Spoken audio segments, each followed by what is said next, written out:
Welcome to Echoes Through Time. In this documentary, we journey through the vast and awe-inspiring history of ancient Egypt, a civilization that spanned over 3,000 years, gave rise to legendary pharaohs, mysterious pyramids, and timeless contributions to human culture, science, and governance. From its humble beginnings along the banks of the Nile to its final breath under Roman rule, this is the complete history of ancient Egypt. Long before the pyramids pierced the Egyptian skies, the Nile River shaped the lives of hunter-gatherers and early farmers.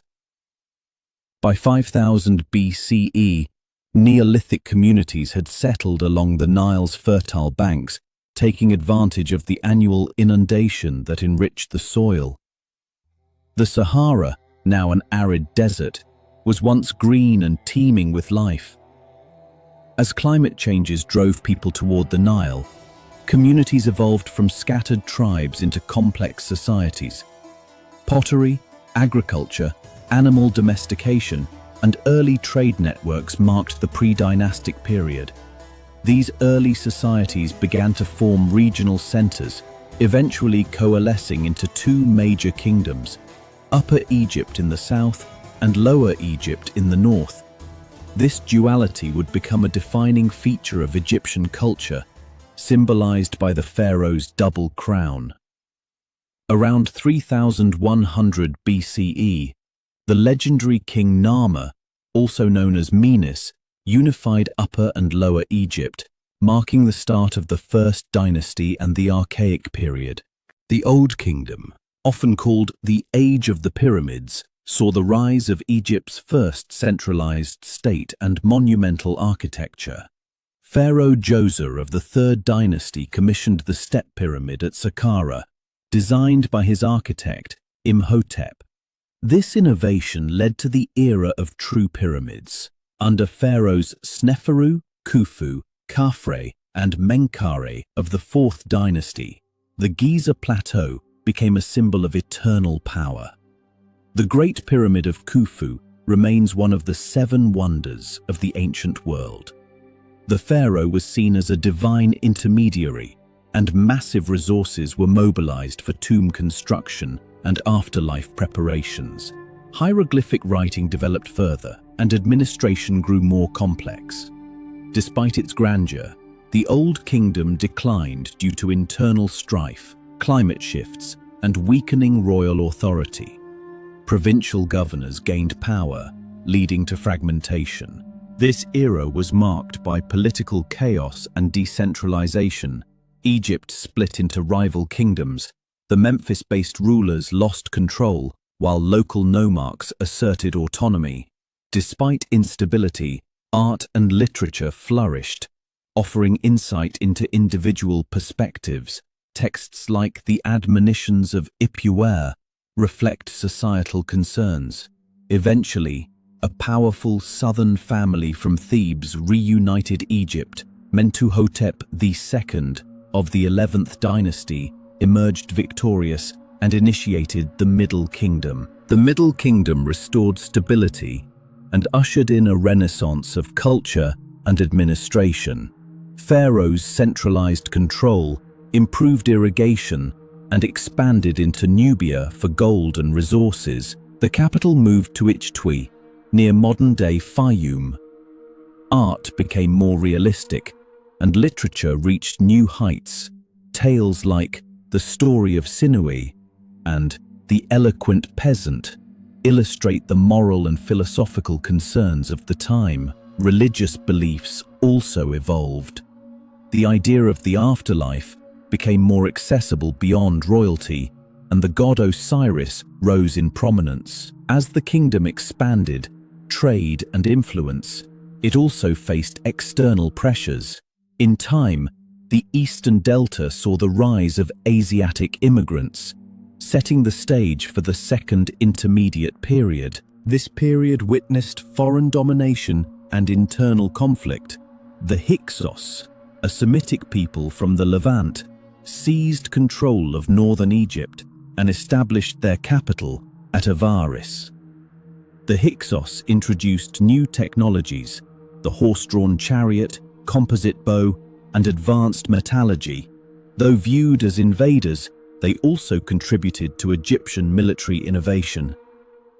Meanwhile, Theban rulers in the south resisted Hyksos control. Seqenenre-Tao and his successors Kamose and Ahmose I led military campaigns to reclaim Egypt.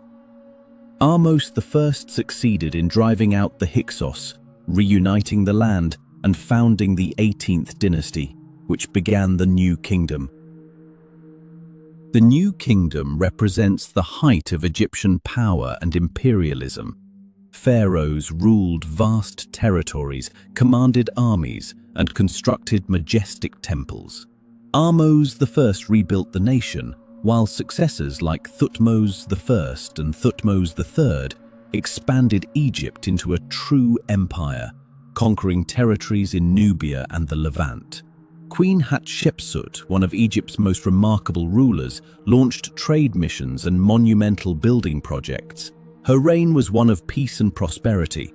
The heretic king Akhenaten attempted religious revolution, promoting the worship of Aten and diminishing the traditional gods. His monotheism was short-lived. Tutankhamun, Akhenaten's son, restored the old religion.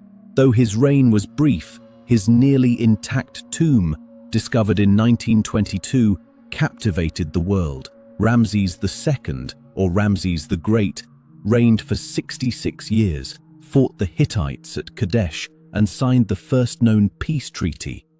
He built colossal statues and temples, leaving an enduring legacy.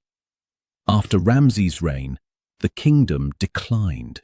Corruption, economic troubles, and invasions led to a weakened state. Egypt entered another era of fragmentation. Power was divided among local rulers, high priests of Amun and Libyan chieftains who settled in the delta. Despite reduced central authority, this period saw cultural continuity. Foreign influences became more common, especially from Nubia and the Levant. Eventually, Egypt was reunified by Nubian kings from the south. The 25th dynasty, ruled from Napata, sought to revive Old Kingdom traditions. The late period was marked by cycles of independence and conquest. Native Egyptian dynasties briefly held power, but the region faced repeated invasions. The Assyrians conquered Egypt in the 7th century BCE, followed by the Persians under Cambyses II. Despite turmoil, Egyptian art, religion, and identity persisted. Temples were built, hieroglyphs continued, and resistance to foreign rule remained strong. In 332 BCE, Alexander the Great conquered Egypt and was hailed as a liberator. He founded Alexandria, which became a cultural and intellectual center. After Alexander's death, his general Ptolemy I took control, founding the Ptolemaic dynasty. Greek and Egyptian cultures blended. The Ptolemies ruled as pharaohs, built temples in traditional styles, and supported learning. The Library of Alexandria became a beacon of knowledge. Cleopatra the Sev, the last Ptolemaic ruler, was a skilled politician and linguist. Her relationships with Julius Caesar and Mark Antony brought her into conflict with Rome. In 30 BCE, following her defeat and suicide, Egypt became a Roman province. Cleopatra's death marked the end of pharaonic Egypt. Though pharaonic rule ended, Egypt's legacy endured. Its art, architecture, religious beliefs, and scientific contributions influenced Greece, Rome, and later civilizations. Hieroglyphs survived until the 4th century CE. Temples and monuments stood as testaments to a glorious past. In 1799, the Rosetta Stone was discovered, enabling scholars to decipher hieroglyphs.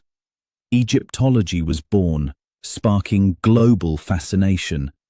Today, the legacy of ancient Egypt lives on in museums, textbooks, films, and imaginations. The pyramids, the Sphinx, the names of pharaohs, these echoes through time remind us of a civilization that helped shape the world. From humble Nile farmers to god-kings and empires, Egypt's history is a saga of endurance, innovation, and splendor. Thank you for joining Echoes Through Time on this journey through one of history's greatest civilizations. Subscribe for more epic explorations of the ancient world.